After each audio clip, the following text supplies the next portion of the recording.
প্রিয় শিক্ষার্থীরা, কেমন আছো তোমরা? তোমাদের অনলাইন ক্লাসে স্বাগত জানাচ্ছি। আমি গৌরী দাস, সিনিয়র বিজ্ঞান শিক্ষক, ষোলরানী দেবী উচ্চ বালিকা বিদ্যালয়। অনলাইন ক্লাসের ধারাবাহিকতায় আজকে আমি আরেকটি জীববিজ্ঞান ক্লাস নিব। সেটা হলো পঞ্চম অধ্যায়। তোমরা বই খাতা কলম নিয়ে বসো। পঞ্চম অধ্যায়ের একটা অংশ পড়াবো, একটা নতুন বিষয় পড়াবো, তোমাদের আজকে পড়াবো। সেটা হলো 105 পৃষ্ঠা। তোমরা 105 পৃষ্ঠাটা খুলো শিক্ষার্থীরা, পঞ্চম অধ্যায়টা খুলো। পঞ্চম অধ্যায়টা হলো খাদ্য, পুষ্টি ও পরিপাক। খাদ্য, পুষ্টি ও পরিপাক, এটার মধ্যে একটা অংশ আজকে পড়াবো। তোমরা জানো শিক্ষার্থীরা, স্বাস্থ্যই সুখের মূল, স্বাস্থ্যই সম্পদ। এই যে গুরুত্বপূর্ণ বা এই প্রবচনটি সবাই জানো না? তাইলে স্বাস্থ্য বলতে কি বোঝায়? স্বাস্থ্য ভালো না থাকলে কিছুই ভালো লাগে না, সবকিছুই অসার না? তাহলে আগের দিনে মানুষ মনে করতো কি, দীর্ঘাকায় মোটা সোটা মানুষই স্বাস্থ্যবান মানুষ। কিন্তু আধুনিক জ্ঞান বিজ্ঞানের ধারণা থেকে আমরা জানতে পারি কি, মোটা বা স্থূল মানুষই কিন্তু স্বাস্থ্যবান নয়। বুঝতে পারছো? তাহলে আধুনিক সংজ্ঞা কি স্বাস্থ্যের? রোগ ব্যাধি বা অস্বাভাবিক অবস্থা মুক্ত শারীরিক, মানসিক, সামাজিক মঙ্গলময় অবস্থাকে বলা হয় স্বাস্থ্য। বুঝতে পারছো? রোগ ব্যাধি বা অস্বাভাবিক অবস্থা মুক্ত শারীরিক, মানসিক ও মঙ্গলময় অবস্থাকে বলা হয় স্বাস্থ্য। তাইলে স্থূল বা মোটা মানুষ কি স্বাস্থ্যবান? তারা স্বাস্থ্যবান না হয়ে তারা কি অসুস্থ না? অসুস্থ। আজকে আমরা এই সুস্থতা এবং স্থূলতার দুইটা মানদণ্ড পড়ব। এই মানদণ্ডগুলি খুবই উপযোগী। এই মানদণ্ড, একটার নাম হলো বিএমআর, আরেকটার নাম হলো বিএমআই। বুঝছো? বিএমআই। তা প্রথম পর্ব আমরা বিএমআর। তোমরা 105 পৃষ্ঠাটা খুলেছো তো? 105 পৃষ্ঠায় দেখো দুইটা সূত্র আছে। বিএমআর কি? আগে জানো বিএমআর কি? বিএমআর এর পুরো নাম হলো বেসাল, সবাই লিখো, metabolic rate. Basal metabolic rate, এটা হলো বিএমআর। বি দিয়ে হলো বেসাল, এম দিয়ে হলো মেটাবলিক রেট। অর্থাৎ পূর্ণ বিশ্রামরত অবস্থায় দেহের ব্যবহৃত শক্তির পরিমাণকে নির্দেশ করে। বুঝতে পারছো? পূর্ণ বিশ্রামরত অবস্থায় দেহের শক্তির পরিমাণকে নির্দেশ করে, এটা হলো বিএমআর। এখন দুইটা সূত্র আছে, এটা লিঙ্গ ভেদে, বয়স ভেদে এটা পার্থক্য হয়। এবং দুইটা সূত্র আছে, একটা নাম হলো হ্যারিস-বেনেডিক্টের সূত্র। হ্যারিস-বেনেডিক্টের বহুল প্রচলিত দুইটা সূত্র আছে, মেয়েদের বিএমআর আর ছেলেদের বিএমআর। এই সূত্র দুইটা তোমাদের মুখস্থ থাকতে হবে। মেয়েদের বিএমআর সূত্রটা দেখো, 655 প্লাস 9.6 ইনটু ওজন, কেজিতে হবে, কেজি, প্লাস 1.8 ইনটু উচ্চতা সেন্টিমিটার, মাইনাস 4.7 ইনটু বয়স বছর। আর ছেলেদের বিএমআর হলো 66 প্লাস 13.7 ইনটু ওজন, কেজি, ওজনটা হবে 13.7 দিয়ে গুণ। আর উচ্চতার গুণ কি দিয়ে? 5 দিয়ে, 5 ইনটু উচ্চতা সেন্টিমিটার। আর বয়স বছর হলো 6.8 দিয়ে গুণ। এটা মুখস্থ থাকতে হবে। তাহলে আমরা দুইটা সূত্র দেখলাম। এবার আমরা একটা অঙ্ক করব। অঙ্কটা দেখো তোমরা, অঙ্কটা লেখো সবাই।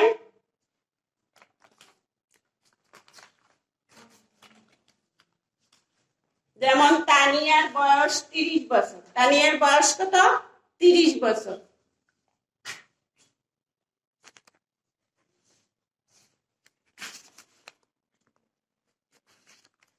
তানিয়ার, ছেলেদেরটা মুছে ফেলি, মেয়েদেরটা দিয়ে করি। তানিয়ার বয়স কত? 30 বছর। তানিয়ার বয়স 30 বছর। তানিয়ার উচ্চতা হলো 160 সেন্টিমিটার। উচ্চতা 1.6 সেন্টিমিটার, 60 সেন্টিমিটার, 160 সেন্টিমিটার। আর ওজন হলো 90 কেজি। ওজন 90 কেজি। তানিয়া কি করে? তানিয়া হালকা পরিশ্রমী। সে তার সুস্বাস্থ্যের অধিকারী হতে চায়। এই হলো প্রশ্নটা। হালকা পরিশ্রমীরা খেয়াল রাখে। তাইলে এটি সূত্র অনুযায়ী আমরা সংখ্যাগুলি বসাই। তানিয়া এটার মধ্যে বসাই, তোমরা লেখো। তানিয়ার বিএমআর,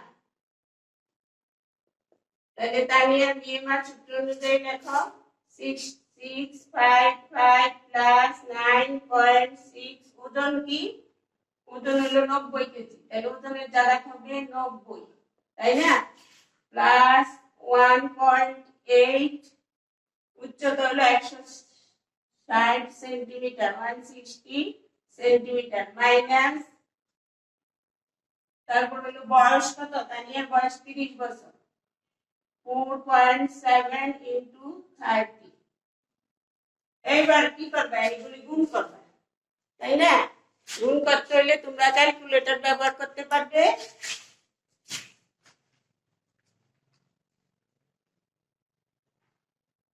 গুণ করো, তাহলে 9.6 কে 90 দিয়ে গুণ করো। 9.6 ইন্টু 9 0, তাহলে কত হয়? 864। তাহলে এদিকে আমরা লিখবো 655 প্লাস 864 প্লাস এটা গুণ করো। এটা গুণ করলে কত হবে?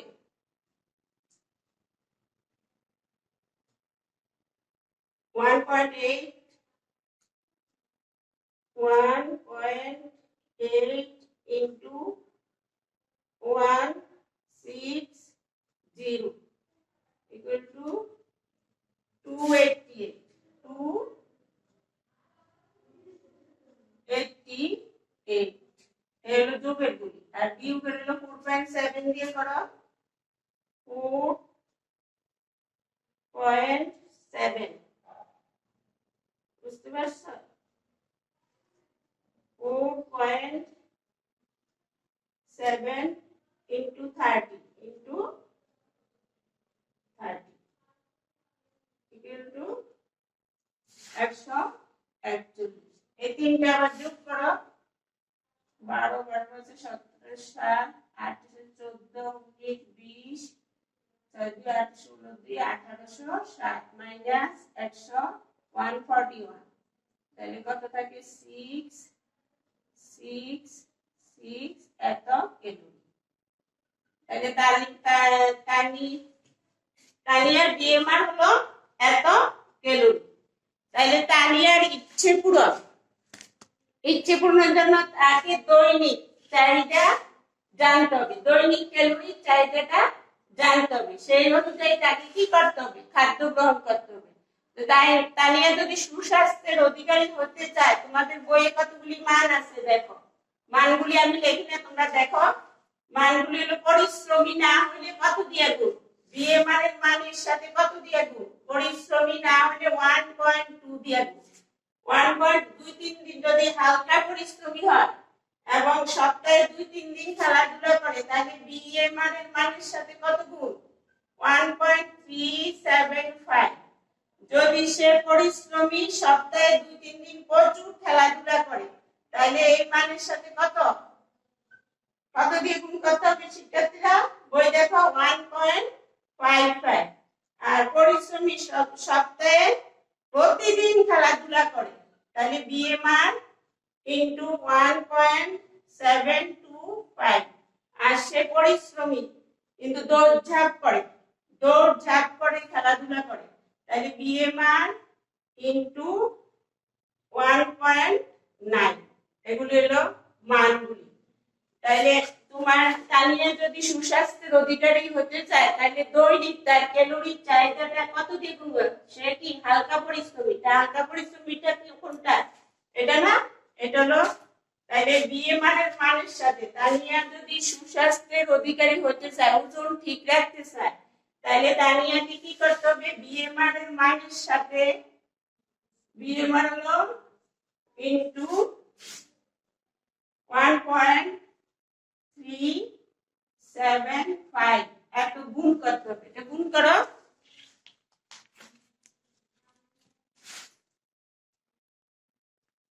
কত?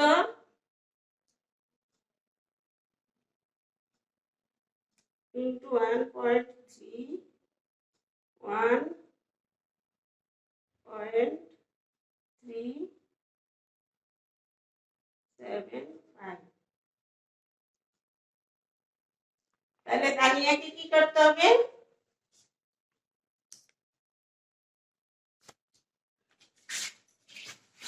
এত ক্যালোরি দৈনিক 90.75 ক্যালোরি খাদ্য গ্রহণ করলে তার ওজন ঠিক থাকবে এবং সুস্বাস্থ্যের অধিকারী হবে। বুঝতে পারছো? তাহলে সুস্বাস্থ্যের অধিকারী হবে এত ক্যালোরি গ্রহণ করলে। তাহলে বিএমআরটা বুঝছো তো? ছেলেদের দিয়ে একটা করবে তোমরা। এবার বিএমআর এর সাথে একটা ব্যয়িত শক্তির সম্পর্ক আছে, যেমন লিঙ্গ ভেদে, স্বাস্থ্যের গঠন, খাওয়া দাওয়া ইত্যাদির উপর কি হয়? ইত্যাদির উপর বিএমআর এর মানটা নির্ভর করে। বুঝছো? অনেকে বয়স বাড়লে বিএমআর এর মান কমে। খাদ্য থেকে কিছু কি কয় শতাংশ, 10 হইতে 20% পায়। আর বিএমআর হলে পরিশ্রম করলে কিছু শক্তি বিএমআর এর মানটা 20 হইতে 30% বৃদ্ধি পায়। 75% এমনিতেই হয়। তাইলে যেমন কায়িক পরিশ্রম করলে, পরিমিত পরিশ্রম করলে, খেলাধুলা করলে বিএমআর এমনি বাড়ে বা ঠিক থাকে। আর যারা অনেকে আছে, অনেক প্রাণী আছে দিনে সচল থাকে, আবার কিছু প্রাণী আছে রাত্রে সচল থাকে। রাত্রে যারা সচল থাকে তাদেরকে বলা হয় কি নিঃসচল। তাহলে বিএমআর সাথে ব্যয়িত শক্তির একটা সম্পর্ক আছে। বয়স বাড়ার সাথে সাথে বিএমআর এর মান অনেকে কম খায়, কিন্তু বিএমআর ওজনও কমে না, কিন্তু বিএমআর কি হয়ে যায়? কমে যায়। এই একটা হলো বিএমআর এর সাথে ব্যয়িত শক্তির একটা সম্পর্ক আছে। বুঝতে পারছো? তাহলে বিএমআরটা বুঝছো তোমরা। এবার আমরা পড়বো বিএমআই। মানগুলি মুখস্থ করতে হবে। যেমন হালকা পরিশ্রম করলে কত, পরিশ্রম না করলে কত দিয়ে গুণ করতে হবে, বেশি পরিশ্রম করলে কত দিয়ে গুণ করতে হবে, এগুলি মুখস্থ করবে, মাথায় রাখতে হবে, সূত্রগুলিও মুখস্থ করতে হবে। বিএমআই কি? বিএমআই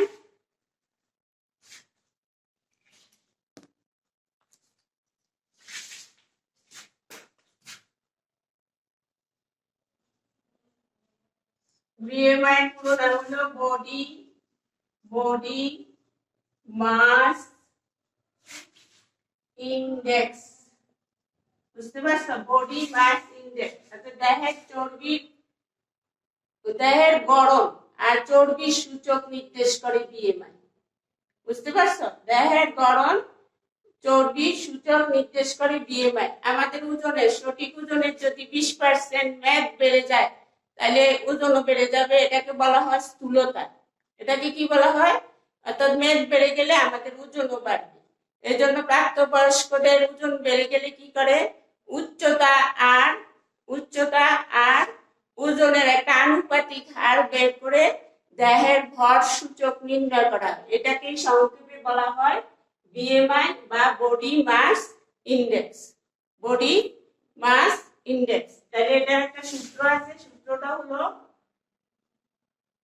বিএমআই, সূত্রটা হলো দেহের ওজন কেজি আর উচ্চতা, ব্যক্তির উচ্চতা, ব্যক্তির উচ্চতা হলো মিটার, উচ্চতা বর্গ, মিটার স্কয়ার, মিটারে নিতে হবে, বুঝতে পারছো?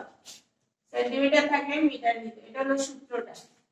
এখন এটা যেমন একটা মান আছে, তোমাদের বইও আছে মান, 2000 সালে ও মানে ওয়ার্ল্ড হেলথ অর্গানাইজেশন একটা নির্দেশিকা বের করে, অর্থাৎ 40-এর যদি উপর হয় ওই মানটা, 40 বা 50-এর কাছাকাছি থাকে, তাহলে হলো ব্যাধিগ্রস্ত স্থূলতা।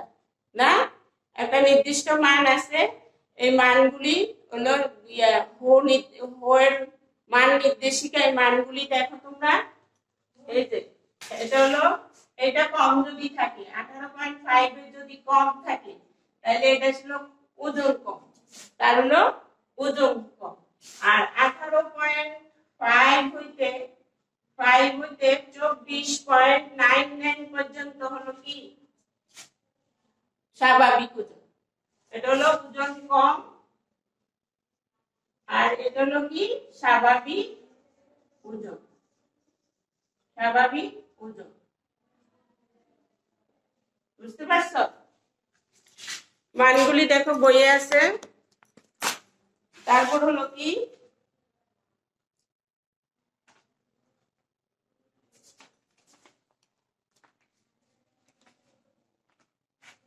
এটা হলো কি KG metre, KG metre square, KG metre square, তাই না? আবার 25 থেকে 29.99 কেজি মিটার স্কয়ার, এটা হলো অতিরিক্ত ওজন, অতিরিক্ত ওজন। আবার 30 থেকে 34.99 পর্যন্ত কেজি মিটার স্কয়ার, এটা হলো কি প্রথম শ্রেণীর স্থূলতা, প্রথম শ্রেণীর স্থূলতা। আবার 35 হতে 39.99 হলো দ্বিতীয় শ্রেণীর স্থূলতা, দ্বিতীয় শ্রেণীর স্থূলতা। আর 40-এর উপর, 40 প্লাস হলে 40-এর উপর হলো তৃতীয় শ্রেণীর স্থূলতা ঝুঁকিপূর্ণ, তৃতীয় শ্রেণীর স্থূলতা ঝুঁকিপূর্ণ। শিক্ষার্থীরা তোমরা জানো যে এসব রোগ হয় স্থূলতার কারণে। মোটা মানুষের কি কি রোগ হতে পারে? বেশি স্থূলতা যাদের, বেশি মোটা মানুষ যারা, তাদের কি হতে পারে? যেমন করোনারি হৃদরোগ হতে পারে, ডায়াবেটিস হতে পারে। অধিকাংশ মোটা মানুষের কি আছে? টাইপ 2 ডায়াবেটিস, ক্যান্সার, ক্যান্সার মানে কোলনের ক্যান্সার, মেয়েদের স্তন ক্যান্সার, উচ্চ রক্তচাপ, স্ট্রোক, যকৃত, পাকস্থলীর অসুখ, আর্থ্রাইটিস ইত্যাদি রোগ হতে পারে। এবার স্থূলতার কারণ কি? জিনগত, যেমন বাবা মার যদি মোটা হয়, ছেলে মেয়ে মোটা হইতে পারে। পারিবারিক জীবনযাত্রা, অনেকে অলসভাবে জীবনযাপন করে, সারাদিন শুয়ে বসে কাটায়, ব্যায়াম করে না, পুষ্টিকর খাবার খায় না, ফাস্ট ফুড বেশি খায়, চর্বিযুক্ত খাবার খায়, তারাও মোটা হইতে পারে। আবেগও মোটা হতে পারে। মানসিকতা, হতাশাজনক কারণেও স্থূলতা বৃদ্ধি পায়। অনেকে কর্মক্ষেত্রে বসে বসে কাজ করে, হাঁটা চলার কোনো সুবিধা নাই, এজন্য মোটা হতে পারে, স্থূলতা বাড়তে পারে। মানসিক আঘাত পেল স্থূলতা বাড়তে পারে। বিশ্রামের জন্য স্থূলতা বাড়তে পারে, বিশ্রামও প্রয়োজন আছে। লিঙ্গভেদ, যেমন মেয়েদের স্থূলতা বেশি হয় পুরুষদের তুলনায়। নিদ্রাহীনতা স্থূলতা বাড়ে, রাত জেগে কাজ ঘুমায় না, যাদের অনিদ্রায় থাকে তাদের স্থূলতা বাড়ে। শিক্ষার অভাব স্থূলতা বাড়ে, যেমন শিক্ষার অভাব মানে ওই যে খাওয়া দাওয়া সম্বন্ধে সঠিক জ্ঞান না থাকা, ব্যালেন্স ডায়েট না করা, শাকসবজি না খাওয়া, বুঝছো? এইগুলি হলো শিক্ষার অভাবে, অনেকে এগুলি বুঝে না, সুষম খাদ্য খায় না, একাধারে মাছ মাংস খেতে থাকে, তখনও স্থূলতা বাড়তে পারে। বিভিন্ন অসুখ হলেও স্থূলতা বাড়ে, বুঝছো? বিভিন্ন অসুখ স্থূলতা বাড়ে। আর ওষুধ, স্টেরয়েড জাতীয় ওষুধ, বিভিন্ন ওষুধও স্থূলতা বাড়ে। স্থূলতার কারণে অনেকের কি হয়, গড় আয়ুটা কমে যায়। আমাদের দেশে গড় আয়ু কত? 70-এর উপরে। উচ্চ রক্তচাপ হয়, বলছিলাম যে কোলেস্টেরল বৃদ্ধি পায়, কোলেস্টেরল যে এলডিএল একটা খারাপ কোলেস্টেরল, এটা বাড়ে, ট্রাইগ্লিসারাইড বাড়ে, তখন হার্টের বিভিন্ন অসুখগুলি হয়, হার্ট অ্যাটাক হয়, অ্যাঞ্জিনা হয়, হার্টের পেশিগুলি কি হয়ে যায়, নষ্ট হয়ে যায়, রক্তে শর্করা বেড়ে যায়। মেইন হলো রক্তে যে শর্করাটা আছে, ইনসুলিনের কার্যক্রম কমে যায়, শর্করা বেড়ে যায়, হার্ট ডিজিজ হয়, বন্ধ্যাত্ব, মেয়েদের বন্ধ্যাত্ব হয়, ক্যান্সার হয়, আরেকটা হয় বাত রোগ, অস্টিও পরিস্থিতি। এই সমস্যাগুলি ব্যাপকভাবে দেখা যায় স্থূলতার, ওজন বেশি হলে, বুঝছো? তাহলে আমাদের প্রতিরোধ করতে হলে কি করতে হবে? নিয়মিত আমাদের হাঁটাচলা করতে হবে, ব্যায়াম করতে হবে, স্বাস্থ্যগত খাদ্য গ্রহণ করতে হবে, আর খাদ্য নিয়ন্ত্রণ করতে হবে, পরিমিত খাবার। মোট কথা হলো সব বয়সের পরিমিত খাবার খেতে হবে, লোভনীয় খাবার পরিহার করতে হবে, আর ওজন মাঝে মাঝে ওজনটা পর্যবেক্ষণ করতে হবে, এবং দরকার হলে চিকিৎসকের সাহায্য নিতে হবে। অনেকে ঝুঁকি নিয়ে অপারেশনও করে ওজন বাড়লে, বুঝতে পারছো? এটার জন্য একটা বিভাগও খোলা হয়েছে, এই যে স্থূলতা কিভাবে হয়, কি কারণে হয়, এই জন্য একটা বিভাগও খোলা আছে। এটা উপরে ক্লাসে গেলে আরো বিস্তারিত জানতে পারবে। এবার আমরা একটা অঙ্ক করব।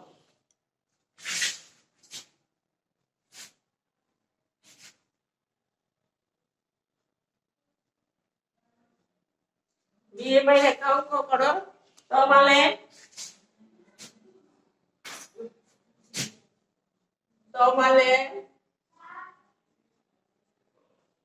ওজন 70 কেজি, ওজন 70 কেজি,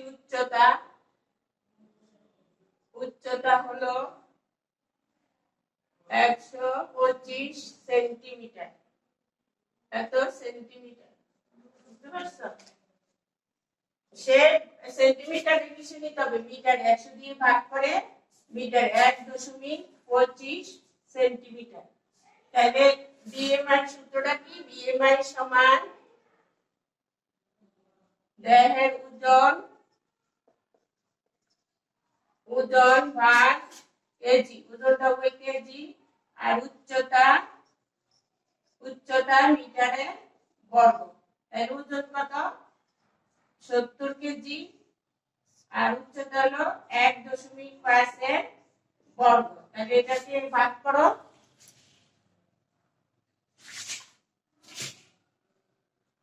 1.25 ইন্টু 1.25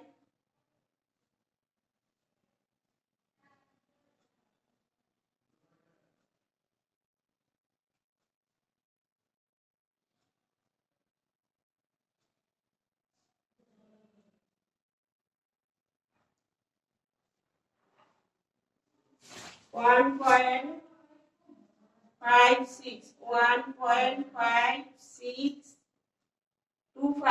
এটাকে 70 কে এটা দিয়ে ভাগ করলে কত হবে?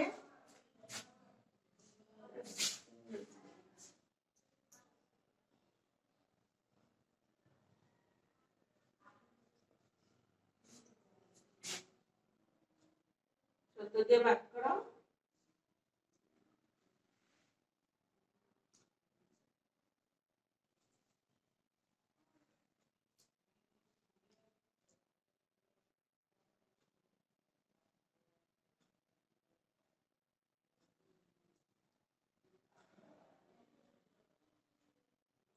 সমান হলো 44.8।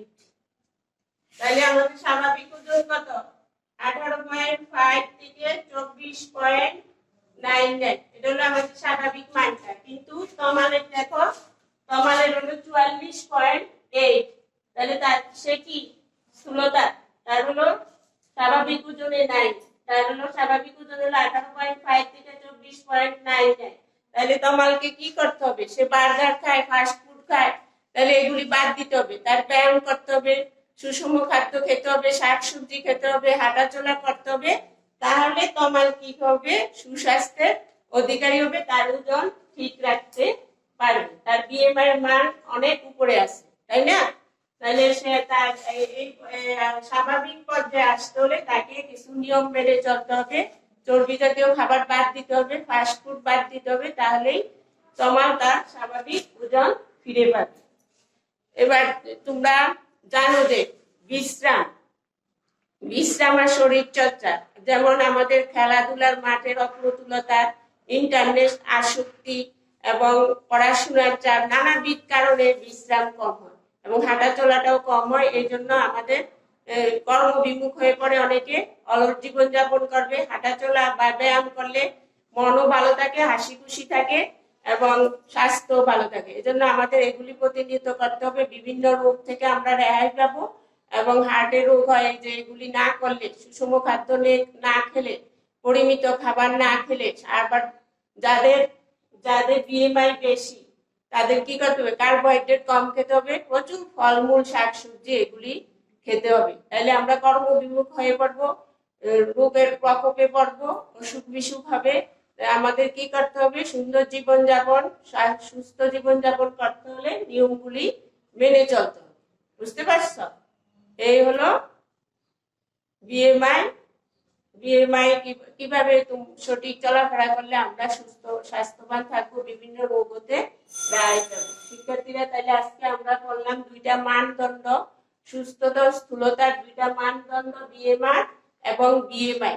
তোমরা সূত্রগুলি পড়বে, বিএমআই এর পুরো অর্থ কি এটা পড়বে, বিএমআই এর পুরো অর্থ কি, আর ইংরেজি বানানগুলি ঠিক সহ এগুলি শিখবে। আর সূত্রগুলি সবসময় মুখস্থ থাকতে হবে, এটা পরীক্ষার জন্য ইম্পর্টেন্ট এবং আমাদের শরীরের জন্য, আমাদের চলাফেরার জন্য, সুস্থ জীবন লিড করার জন্য এটা খুবই ইম্পর্টেন্ট। বুঝছো? তাইলে আজকে একটা বাড়ির কাজ লেখো তোমরা।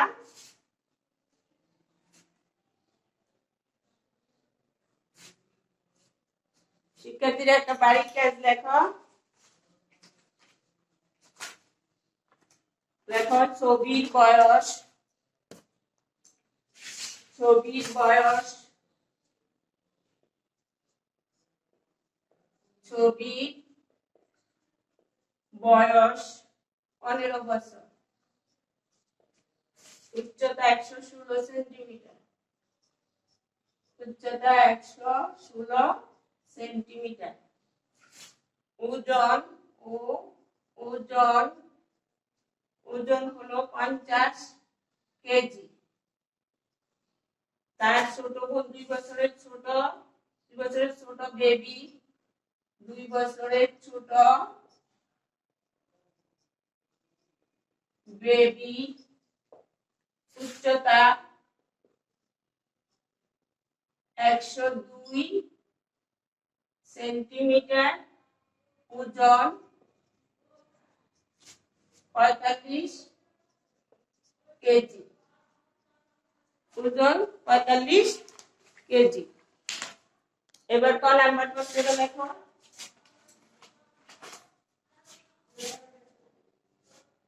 ক নাম্বার লেখো, বিএমআই কি? ক নাম্বার হলো রাফেজ কি?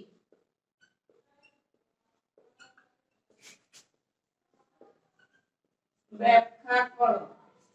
গ নাম্বার হলো ছবি বিএমআই নির্ণয় করো।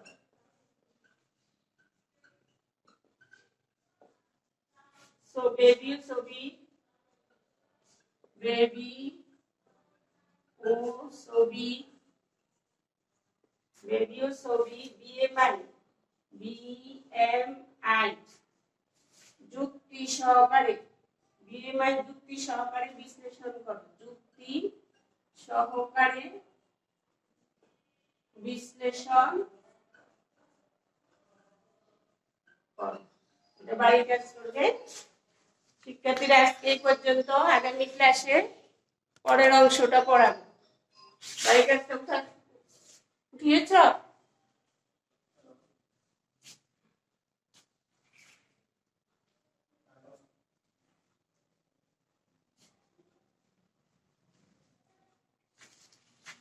শিক্ষার্থীরা